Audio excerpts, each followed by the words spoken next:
Hello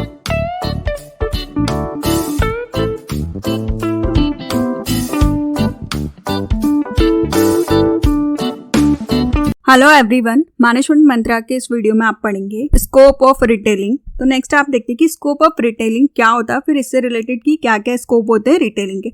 तो retailing जिसका की बहुत ज़्यादा स्कोप है, ये फास्टेस्ट ग्रोइंग इंडस्ट्री है, मतलब जो कि आजकल इंडिया में बहुत ज़्यादा डेवलप हो रही है। ये एम्प्लॉयमेंट की अपॉर्चुनिटी प्रोवाइड करती है बहुत सारे लोगों को दो तरीके से। फर्स्टली ये प्रोवाइड करती है कि एंटरप्रेन्योर की अपॉर्चुनिटी कि आप खुद का रिटेल स्टोर डालें और उसको बड़ा करें, उसकी और ज़्यादा ब्रांचेस डालें, चेन डालें और उसकी फ्रेंचाइजी बांटें। सेकंड होता है जो लोग अपना खुद का स्टोर नहीं खोल सकते हैं, दूसरे जिन्होंने ऑलरेडी खोला है वो एम्प्लॉयमेंट की अपॉर्चुनिटी प्रोवाइड करते हैं। तो इसके थ्रू जो परचेसिंग पावर होती है वो इंक्रीज होती है, रूरल एरिया तक इसकी रीच होती है। इसका स्कोप होता है कि कैसे हम रिटेलिंग को ज़्यादा से ज़्यादा इंक्रीज कर सकते हैं। स्कोप ऑफ रिटेलिंग दो पॉइंट ऑफ व्यू से, एक रिटेलर के और एक एम्प्लॉय के। तो हम इन दोनों को डिटेल में देखते हैं। तो नेक्स्ट आप देखते हैं कि स्कोप ऑफ रिटेलिंग में हमने दो फैक्टर्स देखे कि दो पर्सपेक्टिव होते हैं, एक रिटेलर पर्सपेक्टिव और सेकंड है एम्प्लॉय पर्सपेक्टिव। एम्प्लॉय के पर्सपेक्टिव से होता है हमारा purchase department, finance department, marketing and sales department, store, human resource department, technology department और सप्लाई चेन मैनेजमेंट। इन सभी को डिटेल में देखने से पहले कॉर्नर आई बटन पे क्लिक करके आप रिटेल मैनेजमेंट की प्लेलिस्ट देख सकते हैं, जिसके अंदर आप रिटेल से रिलेटेड डिफरेंट टॉपिक्स पे वीडियो देखेंगे और डिस्क्रिप्शन में मैनेजमेंट और कॉमर्स से रिलेटेड डिफरेंट सब्जेक्ट के वीडियो के प्लेलिस्ट का लिंक अवेलेबल है, आप वहां से देख सकते हैं। वीडियो अच्छा लगे तो प्लीज लाइक कीजिए, चैनल को सब्सक्राइब कीजिए और कमेंट कीजिए, और किसी टॉपिक पे वीडियो चाहिए तो आप कमेंट कर सकते हैं। तो फर्स्ट आता है रिटेलर के पर्सपेक्टिव से। रिटेलर जो होता है वो इंक्लूड करता है कि कैसे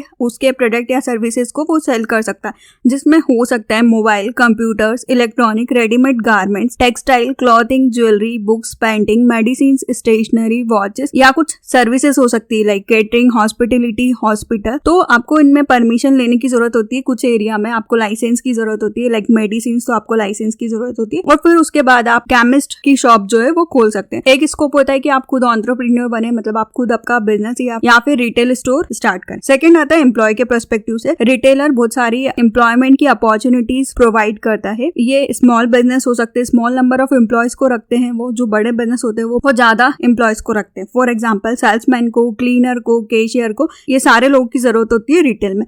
तो इसका स्कोप इंक्रीज होते जा रहा है जैसे ही रिटेलिंग ग्रो होती जा रही है और जैसे ही इंडस्ट्रीज चेंज होती जा रही है। तो आप ऑपरेट कर सकते हैं क्या लेवल है, कैसे आप सेपरेट डिपार्टमेंट बना सकते हैं like finance, marketing, advertising, sales, human resource department. और जितने ही डिपार्टमेंट होंगे उतने ज्यादा आपको लोगों की जरूरत होगी और उतने ही एम्प्लॉयमेंट बढ़ते जाएगा। तो एम्प्लॉय के पर्सपेक्टिव से जो हमने डिपार्टमेंट देखे थे like purchase department, finance department, marketing and sales department, store, human resource department, technology department और सप्लाई चेन मैनेजमेंट। अब इन सभी को डिटेल में देखते हैं। तो फर्स्ट आता है purchase department. Purchase department responsible होता है कि वो सारी परचेस करें बिजनेस में। इसमें इंक्लूड होते हैं सेक्शन मर्चेंडाइज की, कैसे कस्टमर को प्रोडक्ट हम सेल करेंगे तो उससे पहले परचेस करना है, क्या प्राइस रेंज होगा, हम सिलेक्शन करते हैं कि कौन सा वेंडर से हमको प्रोडक्ट परचेस करना है। इसमें एफर्ट्स होते हैं, आप पेपर वर्क करते हैं, टेलीफोनिक कन्वर्सेशन करते हैं, ट्रेवलिंग करते हैं, मतलब आप जाके लोगों से मिलते हैं, सैंपल बुलाते हैं, फाइनल करते हैं कि कौन सा प्रोडक्ट लेना है, किस प्राइस पे लेना है, कितनी क्वांटिटी में लेना है, रॉ मटेरियल चाहिए या फिर आपको कोई फिनिश प्रोडक्ट ही चाहिए आपके प्रोडक्ट में इंसर्ट करने के लिए। तो इस तरह की आप पूरी जो प्लानिंग होती है, जो पूरा काम होता है वो परचेस डिपार्टमेंट करता है। तो आपको इसमें एम्प्लॉयज चाहिए होते हैं ताकि वो ये सारे काम को कर सके, उनके पास अच्छी तरीके से नॉलेज हो इस चीज का और वो जल्दी से डिसीजंस ले सके। नेक्स्ट आता है फाइनेंस डिपार्टमेंट के ब्लड होता है किसी भी ऑर्गेनाइजेशन का जो कि फंक्शंस परफॉर्म करता है। फाइनेंशियल रिकॉर्ड को रखना, कैसे अलोकेशन होगा फाइनेंस का, मतलब कहाँ पे कितना पैसा जाने वाला है, मैनेजमेंट करता है, उनका अरेंजमेंट करता है, कंट्रोल करता है, कैश फ्लो को मैनेज करता है, बैंकिंग इन्वेस्टमेंट को, क्या क्रेडिट एलोकेशन होगा वो डिसाइड करता है, मतलब कितना पैसा आना है, कैश का पूरा मैनेजमेंट, फाइनेंस का पूरा मैनेजमेंट फाइनेंस डिपार्टमेंट करता है। नेक्स्ट आता है मार्केटिंग एंड सेल्स डिपार्टमेंट। ये बहुत सारी मार्केटिंग और सेल्स से रिलेटेड एक्टिविटी परफॉर्म करता है like promotion, advertising, personal selling. ये बहुत इंपॉर्टेंट होता है क्योंकि इसी में आप मार्केटिंग रिसर्च करते हैं, कस्टमर की रिक्वायरमेंट को समझते हैं और उसके अकॉर्डिंग उनको सेटिस्फाइड करते हैं। तो पीपल को रिक्वायर होता है मार्केटिंग डिपार्टमेंट में क्या कन्वर्जन होगा, उनके पास प्रॉपर नॉलेज होना चाहिए प्रोडक्ट का, का कैसे वो कस्टमर को कन्विंस कर सकते हैं कि उनका प्रोडक्ट को लोग खरीदें और कैसे वो कस्टमर की रिक्वायरमेंट को फुलफिल कर सकते हैं। नेक्स्ट आता है स्टोर्स। स्टोर डिपार्टमेंट रिस्पॉन्सिबल होता है कि गुड्स जो भी उनके पास प्रोडक्ट है वो स्टोर में रहे, उनको मैनेज करना, कितनी इन्वेंट्री है, प्रॉपर इन्वेंट्री का मैनेजमेंट करना कि स्टोर में गुड्स खाली ना जाए, तो ये इन्वेंट्री डिपार्टमेंट का काम होता है। कितनी उनके पास स्पेस है स्टोरेज की, कैसे वो बियर और टीयर कर सकते हैं स्टोरेज की कैपेसिटी को, और कैसे वो प्रोडक्ट को अच्छी तरीके से स्टोर कर सकते हैं ताकि तो डिमांड है उनके पास तो वो कस्टमर की डिमांड को फुलफिल कर सके। तो उनको पूरे इन्वेंट्री का रिकॉर्ड रखना होता है,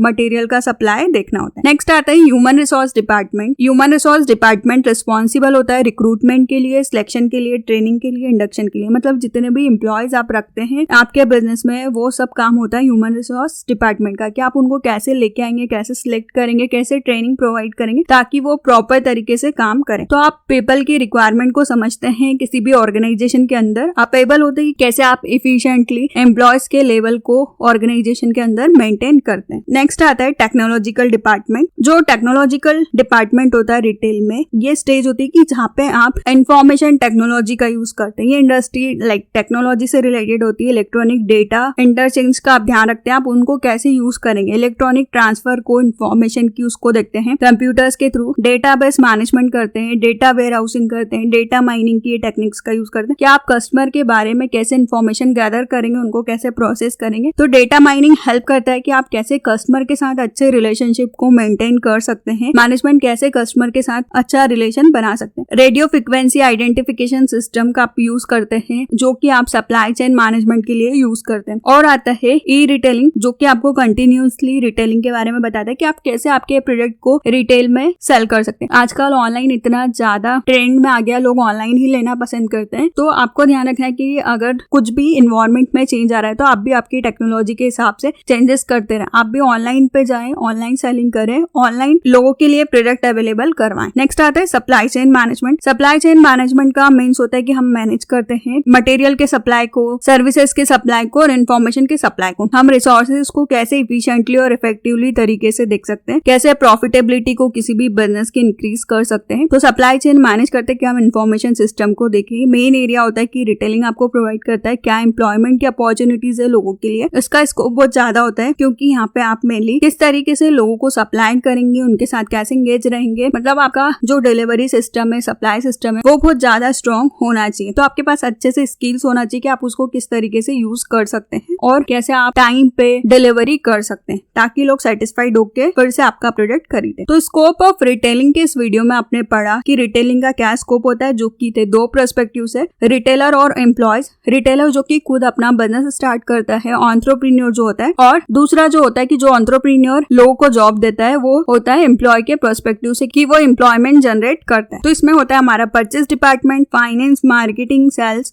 स्टोर्स, ह्यूमन रिसोर्स, टेक्नोलॉजी और सप्लाई चेन मैनेजमेंट। वीडियो अच्छा लगे तो प्लीज लाइक कीजिए, चैनल को सब्सक्राइब कीजिए और कमेंट कीजिए। और किसी टॉपिक पे वीडियो चाहिए तो आप कमेंट कर सकते हैं। Thank you.